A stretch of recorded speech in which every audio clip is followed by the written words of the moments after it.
Hello friends, welcome to e learning classes. दोस्तों, आज है 29 जून 2020 और 29 जून के जितने भी इम्पॉर्टेंट क्वेश्चंस हैं आज हम डिस्कस करेंगे और उन क्वेश्चन से रिलेटेड जितनी भी इम्पॉर्टेंट इन्फॉर्मेशन है उसको भी डिस्कस करेंगे। इस वीडियो की पीडीएफ आपको मेरे टेलीग्राम चैनल पर मिल जाएगी। टेलीग्राम चैनल का लिंक मैं यूट्यूब वीडियो के डिस्क्रिप्शन बॉक्स में डाल देता हूँ, तो वहाँ से आके इसकी पीडीएफ भी आप देख लोगे। चैनल को सब्सक्राइब कर लोगे, बेल आइकॉन को प्रेस कर दोगे। चलो शुरुआत करते हैं आज के पहले क्वेश्चन से।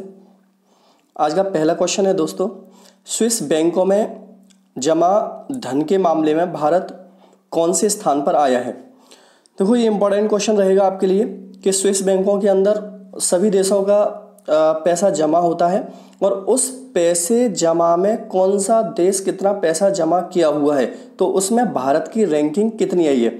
तो भारत इसमें 77 नंबर पर आया है, तो आंसर रहेगा इसमें सी। पहले क्वेश्चन का आंसर है दोस्तों सी, 77 नंबर पे है भारत स्विस बैंकों में जमा धन मामले में। अब देखो, इससे रिलेटेड इंफॉर्मेशंस क्या है वो थोड़ा सा देख लेते हैं।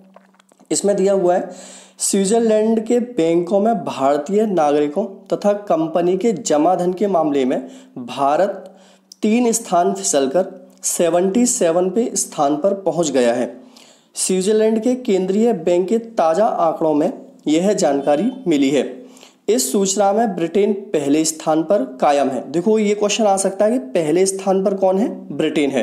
पिछले साल भारत इस सूची में 74वें स्थान पर था। ठीक है, अब कौन सी पर आ गया है, 77वें स्थान पर आ गया है। ओके दोस्तों, आगे इसमें दिया है, वार्षिक बैंकिंग आंकड़ों से पता चला है कि भारतीय नागरिकों और कंपनियों द्वारा धन जमा करने के मामले में भारत काफ़ी निचले पायदान पर आता है।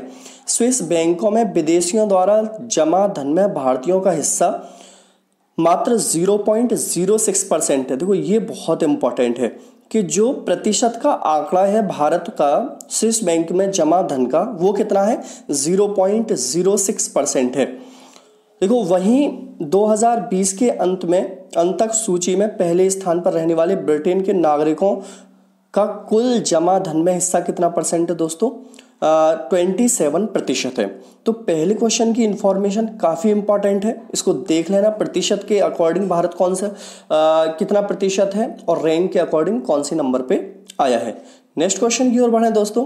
क्वेश्चन नंबर 2 है, हाल ही में गरीब कल्याण रोजगार अभियान वेब पोर्टल किसने लॉन्च किया है। तो इंपॉर्टेंट क्वेश्चन है ये भी। क्वेश्चन नंबर 2, गरीब कल्याण रोजगार अभियान वेब पोर्टल, इसका आंसर होगा दोस्तों नरेंद्र सिंह तोमर। आंसर क्या है इसका, नरेंद्र सिंह तोमर ने गरीब कल्याण रोजगार अभियान वेब पोर्टल। देखो, एक क्वेश्चन मैंने कल भी बताया था इससे रिलेटेड कि गरीब, आपको ध्यान होगा इसमें था कल्याण रोजगार अभियान योजना। वो क्वेश्चन क्या था, कल्याण अभियान रोजगार योजना, वो नरेंद्र मोदी ने उसका शुभारंभ किया था। यह है गरीब कल्याण रोजगार अभियान वेब पोर्टल, नरेंद्र सिंह तोमर के द्वारा इसको लॉन्च किया गया है। रिलेटेड टू इन्फॉर्मेशन ये है इसमें दोस्तों, केंद्रीय ग्रामीण विकास, पंचायती राज और कृषि एवं विकास कल्याण मंत्री। सबसे पहली इन्फॉर्मेशन कि नरेंद्र सिंह तोमर हैं, इनके पास कौन सा मंत्रालय है, तो नाम क्या है उसका, केंद्रीय ग्रामीण विकास और पंचायती राज और कृषि एवं किसान केंद्रीय मंत्री हैं, ने आज नई दिल्ली में वीडियो कॉन्फ्रेंसिंग के माध्यम से गरीब कल्याण रोजगार अभियान में वेब पोर्टल का शुभारंभ किया। गरीब कल्याण रोजगार अभियान भारत का एक समग्र रोजगार सृजन और ग्रामीण बुनियादी ढांचा निर्माण कार्यक्रम है। प्रधानमंत्री श्री नरेंद्र मोदी ने कोविड-19 महामारी के चलते पैदा हालात के कारण अपने गृह क्षेत्र लौटने वाले प्रवासी कामगारों को अगले 4 महीने तक रोजगार उपलब्ध कराने के उद्देश्य से 20 जून 2020 को इस अभियान का शुभारंभ किया था। मैंने नाम बताया था आपके लिए, ठीक है, रोजगार अभियान योजना शुरू किया था, तो उसी की इंफॉर्मेशन इसमें है।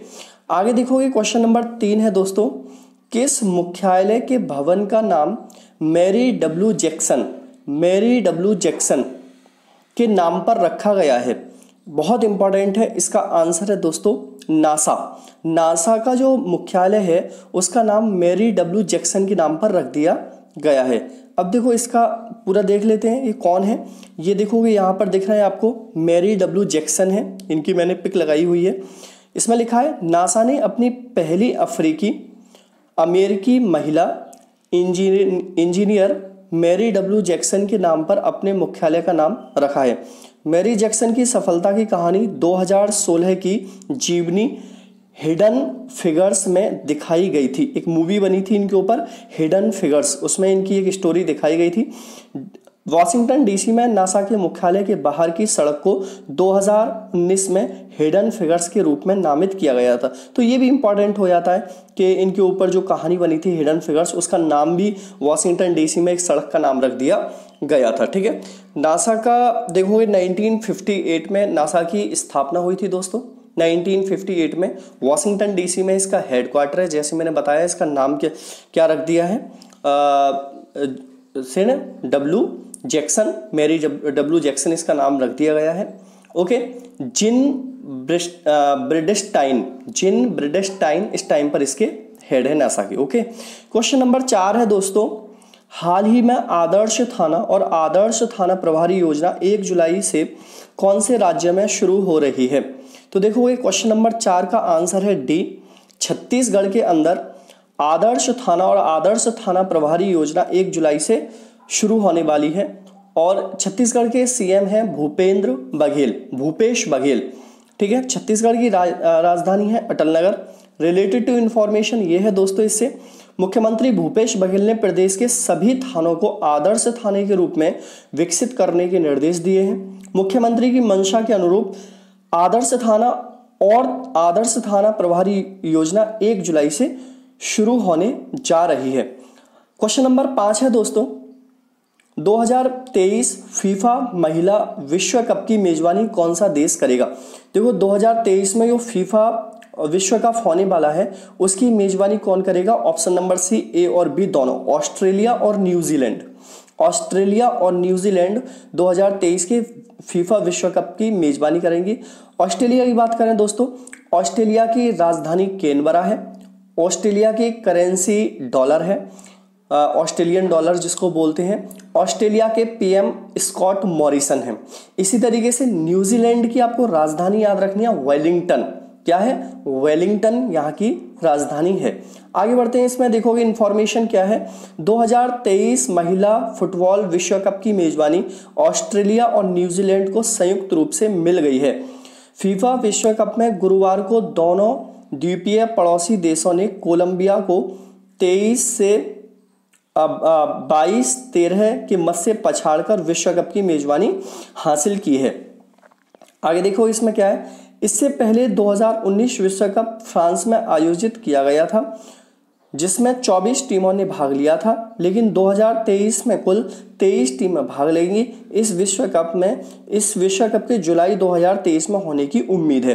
तो एक बात यहाँ से ये भी क्लियर हो जाती है कि जो फीफा विश्व कप होता है फुटबॉल का, ये होता है 4 साल बाद। कितने साल बाद होता है दोस्तों, 4 साल बाद ये होता है। तो इसकी इंफॉर्मेशन ये थी, कब होना है, कितनी टीमें भाग लेंगी, ये सारी चीज़ें आपको इसमें याद रखनी है। आगे क्वेश्चन है, क्वेश्चन नंबर 6, जापान के किस कंपनी ने 8 अन्य भाषाओं में ट्रांसलेट करने वाला एक इंटरनेट कनेक्टेड स्मार्ट मास्क तैयार किया है। Very very most important.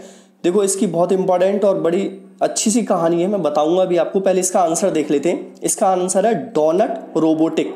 Donut robotic इसका आंसर है दोस्तों। और जापान की 8 अन्य भाषाओं में ट्रांसलेट करने वाली इंटरनेट कनेक्टेड मास्क ये इससे तैयार करेंगे। इसकी इंफॉर्मेशन क्या है ये देख लेते हैं। देखो ये है पूरा, ये है मास्क और ये इसको हम इंटरनेट से कनेक्ट कर सकते हैं ब्लूटूथ के माध्यम से। इंफॉर्मेशन क्या है इसकी वो देख लेते हैं एक बारी। ये क्या, स्मार्ट बैंड, हाँ देखो वहीं एक स्मार्ट जापानी स्टार्टअप डोनट्स रोबोटिक्स ने स्मार्ट मास्क पेश किया है जो इंटरनेट से कनेक्ट रहता है। खास बात यह है कि ये स्मार्ट मास्क अपने फ़ोन पर आप मैसेज पढ़कर सुना सकते हैं। देखो जो आप मास्क पहने हुए हो, आपके फ़ोन पर जो भी मैसेज आएगा वो इस मैसेज को पढ़ देगा, सबसे अच्छी बात। दूसरी, साथ ही यह मास्क जापानी भाषा की 8 अन्य भाषाओं में अनुवाद करने में भी सक्षम है। ठीक है, बात करें कीमत की तो इस मास्क की कीमत $40 करीब 3000 रुपये है। तो देखोगे कितना बढ़िया मास्क आया है भाई। और क्या है, न्यूज़ एजेंसी राइटर्स की एक रिपोर्ट के मुताबिक कंपनी ने इस खास मास्क का नाम सी मास्क रखा है। ये वाइट प्लास्टिक सी मास्क स्टैंडर्ड फेस मास्क के ऊपर फिट होगा। मास्क ब्लूटूथ स्मार्टफोन के ब्लूटूथ से कनेक्ट रहेगा। इसे एक मोबाइल ऐप के जरिए ऑपरेट किया जाएगा। वॉइस कमांड मिलने पर यह मास्क फ़ोन कॉल भी कर सकता है। मतलब मास्क ही ऐसा बना दिया है जिसमें आप फ़ोन कॉल भी कर लो, मास्क आपके मैसेज भी पढ़ के बता देगा, तो सारी चीज़ें हो जाएंगी। 3,000 रुपये का ये मार्केट में उपलब्ध है। आगे क्वेश्चन देखोगे दोस्तों, क्वेश्चन नंबर 7 है, निम्न में से किसने इंडियन रेड क्रॉस सोसाइटी के माध्यम से ई ब्लड सर्विसेज ऐप लॉन्च किया है? ई ब्लड सर्विसेज ऐप लॉन्च किया है रेड क्रॉस सोसाइटी के माध्यम से। तो दोस्तों इसका आंसर है डॉक्टर हर्षवर्धन, जो हमारे स्वास्थ्य मंत्री हैं प्रेजेंट में, डॉक्टर हर्षवर्धन। उन्होंने ई ब्लड सर्विसेज ऐप लॉन्च किया है। अब देखो इसमें इंफॉर्मेशन क्या है।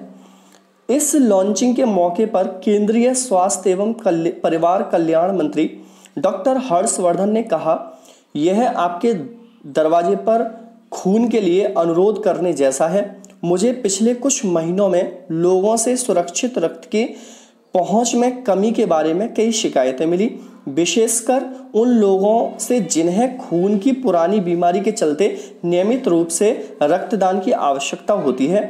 यह ऐप इस कोरोना काल में काफ़ी फायदेमंद होगा, जब लोगों के लिए आना जाना एक समस्या बन गई है और जिन लोगों को रक्त की ज़रूरत है वे एक ब्लड बैंक से दूसरे में नहीं जा सकते हैं। तो एक दूसरा इसमें इंफॉर्मेशन ये है, शुरुआत में यह ऐप पूरे दिल्ली एनसीआर को कवर करेगा। इस ऐप के जरिए एक बार में 4 यूनिट तक ऑर्डर देने की सुविधा होगी। भविष्य में और अधिक शहरों में और ज़्यादा ब्लड बैंकों को जोड़ने की योजना के साथ ही इस ऐप के दायरे का विस्तार किया जाएगा। हर्षवर्धन ने कहा है, यह एक उपयोगी ऐप है और धीरे धीरे इसकी पहुंच का विस्तार करने की योजना है। मतलब कहने की छोटी सी बात यह है इसका पूरा मतलब कि इस ऐप के माध्यम से आपके घर तक ब्लड पहुंच जाएगा। इसकी कितनी उपलब्धता है ये ऐप आपको ये भी दिखाएगा। आप ऑर्डर करोगे कि हमारे लिए ये ब्लड चाहिए तो आपको ब्लड मिल जाएगा। एक बार में 4 यूनिट ही ऑर्डर कर सकते हो, इससे ज़्यादा ऑर्डर नहीं करोगे और आपके घर आ जाएगा ये ब्लड। ये है इसकी पूरी इंफॉर्मेशन। क्वेश्चन देखो इसमें आगे भी दिया है कि इंडियन रेड क्रॉस सोसाइटी के महासचिव आर.के. जैन ने कहा है, इस एप्लीकेशन के माध्यम से रक्त की उपलब्धता आपके फ़ोन में ही दिखाई देगी। जब एक बार एक ऑर्डर दिया गया तो ब्लड बैंक 12 घंटे के लिए रिक्वेस्ट को सक्रिय रखेगा। अगर पहला ऑर्डर देने वाला व्यक्ति 12 घंटे के भीतर इसे एकत्र करने में विफल रहता है तो उसके बाद ही अगली बार यह जारी कर दिया जाएगा कि आप अगली रिक्वेस्ट डाल सकते हो। ओके, क्वेश्चन नंबर 8 है दोस्तों, हाल ही में ईरान की इस्लामिक रिवॉल्यूशनरी गार्ड क्रॉप्स ने मार्च 2021 तक कौन से महासागर में अपना एक स्थायी सैन्य अड्डा स्थापित करने की घोषणा की है? कि भाई ईरान की जो इस्लामिक रिवॉल्यूशनरी है वो स्थायी सैन्य अड्डा कहाँ पर स्थापित करेगी? आंसर होगा इसका ए, हिंद महासागर। कहाँ पर? हिंद महासागर। क्वेश्चन से रिलेटेड इंफॉर्मेशन क्या है दोस्तों?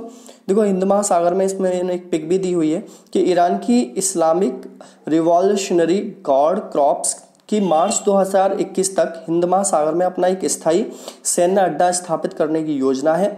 यह घोषणा IRGC के navy commander rear admiral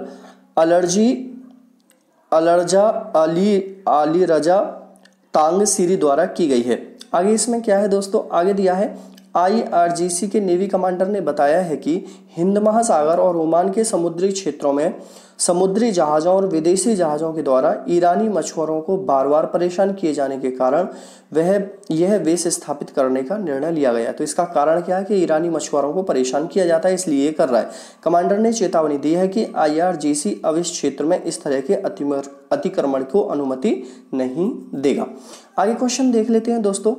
question देखो आगे भी इसमें थोड़ी सी इंफॉर्मेशन है कि ये इस्लामिक रिवॉल्यूशनरी गार्ड क्रॉप्स कौन है, क्या है? तो देखोगे यह ईरानी सशस्त्र बलों की एक शाखा है जिसकी स्थापना 22 अप्रैल 1779 को ईरान के पहले सर्वोच्च नेता आयतुल्ला रुहुल्लाह खुमानी के आदेश पर ईरानी क्रांति के बाद हुई थी, जबकि ईरानी सेना ईरानी सीमाओं का बचाव करती है और आंतरिक व्यवस्था बनाए रखती है।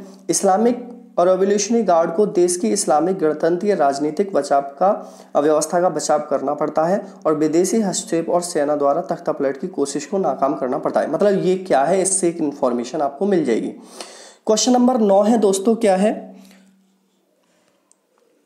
हाल ही में किस राज्य ने मुख्यमंत्री दूरवर्ती शिक्षा कार्यक्रम के तहत स्कूली बच्चों को बेहतर शिक्षा देने के लिए रिलायंस जियो टीवी के साथ करार किया है? ये भी बहुत इंपॉर्टेंट है दोस्तों क्वेश्चन, और इसका आंसर है हरियाणा।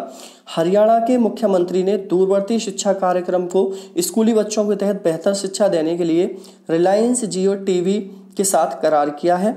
देखो, हरियाणा के जो सीएम हैं उनका नाम है दोस्तों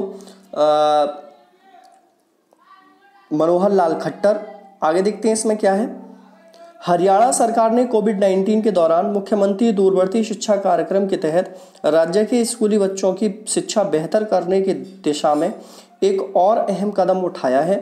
इसके लिए राज्य सरकार ने रिलायंस जियो टीवी के साथ एक करार किया है। इस बारे में जानकारी देते हुए हरियाणा के शिक्षा मंत्री कुंवर पाल ने बताया है कि रिलायंस जियो टीवी के साथ किए गए करार के तहत एजुसेट के चारों चैनल अब जियो के प्लेटफॉर्म पर निःशुल्क उपलब्ध होंगे। उन्होंने बताया है कि राज्य सरकार का मुख्य उद्देश्य वर्तमान कोविड-19 की परिस्थिति में हर स्कूली विद्यार्थी तक उसके स्तर की शिक्षा पहुंचाना है। मतलब कोरोना चल रहा है, कोरोना में कोशिश कर रही है सरकार के बच्चों को ऑनलाइन शिक्षा दी जाए, टीवी के माध्यम से दी जाए या फिर मोबाइल के माध्यम से दी जाए, तो उसी में सारी राज्य सरकारें कोई ना कोई वर्क कर रही हैं। चलो दोस्तों आगे बढ़ते हैं। इसमें 10वां क्वेश्चन है, 29 जून को पूरे देश में कौन सा दिवस राष्ट्रीय दिवस मनाया जाता है? तो आज 29 जून है और पूरे देश में आज कौन सा दिवस मनाया जाएगा? राष्ट्रीय सांख्यिकी दिवस। राष्ट्रीय सांख्यिकी दिवस पूरे देश में मनाया जाता है।